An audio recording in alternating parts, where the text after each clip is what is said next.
On Sunday, June the 1st, 1958, high on Mount Živčáková, near the town of Turzovka, a simple forest ranger named Mount began his day like any other, climbing toward a place called Živčák. He paused beside a pine tree where an icon of the Mother of God of Perpetual Help hung alongside the forest path. He knelt down and began to pray the Our Father and the Hail Mary. Before he could finish the prayer, a sudden flash of light appeared at his left. Turning in astonishment, he saw, above 12 meters away, what seemed at first to be a statue of Our Lady of Lourdes, suspended above the ground as if resting on a gentle mound. She was clothed in a radiant white robe, bound with a blue sash, a long veil flowing from her head. A rosary hung from her left hand, and her hands were joined in prayer. Her face was pure and youthful, like that of a young girl, serene and full of light. In that moment, he understood this was no lifeless statue. She stood upon a small cloud, alive, luminous, and filled with heavenly majesty. Then she turned a gaze upon him.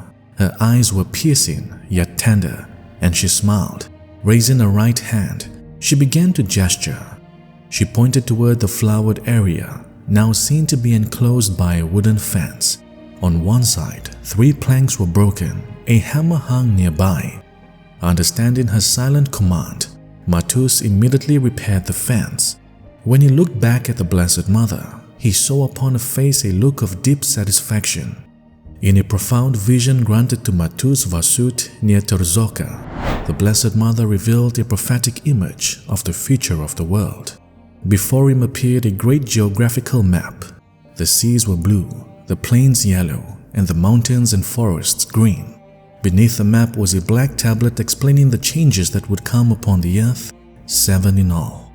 The first 4 and the 7th concerned the whole world. The 5th and the 6th were reserved for the Holy Father alone. In the first phase, the colors took on a deeper meaning. Green marked the boundary of good and the hope of salvation.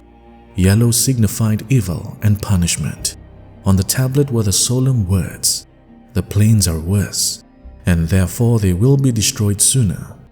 The green areas near the mountains will have the first hope of salvation. And at the end, a clear call from heaven. Do penance, pray for the priests, say the Holy Rosary. Then the vision darkened.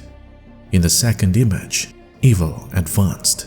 The yellow spread wider and wider, overtaking the green. In the third image, yellow submerged the entire earth, and a rain of fire fell from the clouds. The warning was unmistakable. If men do not correct themselves, punishments and frightening catastrophes, sporadic or frequent, will come, and men will be wiped out in various ways. If men do not convert, they will be taken away with punishment. Vasud saw terrifying explosions, gigantic craters, and destructive forces unleashed, signs of what sin can bring when humanity turns from God. It was a stark reminder that the punishments shown were not random, but the result of choices made against divine law. Yet the final image was filled with hope. The 7th vision showed the world as it could be if humanity lived according to God's commandments. The globe shone brightly under the sun. Peace, harmony, and new life covered the earth. Above it stood Our Lady of Lourdes, holding the rosary high for all the nations to see, a sign that through it, peace and salvation could be obtained. This promise, however, was conditional. Salvation depends on repentance. The Queen of Heaven comes not to frighten, but to warn, to guide, and to help, because the power of evil is great, yet the power of the Immaculate Conception is far greater.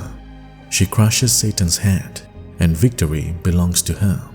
Overcome by the intensity of what he had seen, Vasud lost consciousness.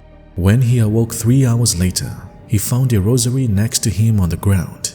Then he realized that Our Lady had wanted to show him 3 shortcomings to be corrected, to take care of and learn the recitation of the Holy Rosary, to receive the sacraments as often as possible, and to foster friendship with all men. Before leaving that holy place, the Blessed Mother appeared to Matus 5 more times, strengthening his heart for what was to come. For 3 months, he kept everything in silence. Then on September the 7th, he felt an inner permission and unmistakable certainty that the time had come to speak. With humility and discernment, he shared his mystical experience for the first time. He explained not only what he had seen, but the deeper meaning of the apparitions and the spiritual urgency behind them. News spread quickly. The faithful began to make their way there on pilgrimage, drawn by a quiet hope that heaven had once again touched the earth. But along with grace came the cross. Matus calmly foretold that he would be arrested 3 days later, and exactly 3 days after his words, the prophecy was fulfilled. He was taken and interred as mentally ill. Under investigation, questioned repeatedly, and subjected to pressure meant to force him to deny everything he had proclaimed, he remained firm. After many examinations and unnecessary attempts to silence him, he was finally released. Our Lady's messages recommended penance, prayer for priests and religious, and the recitation of the Holy Rosary. They foreshadowed also disconcerting punishments looming over sinful humanity. On the feast of the Nativity of Our Lady on September the 8th, 1958, springs of water were discovered on the site. In particular, a spring that many visitors began to regard as miraculous because of stories of healing, spiritual encounters, and special graces associated with it. Pilgrims flocked to the place in increasing rhythm and proclaimed miracles of healing, particularly from incurable evils. Matus Vasut died on August 10, 2010, at the age of 94, and his funeral was held at the Church of the Assumption of the Virgin Mary in Turzovka.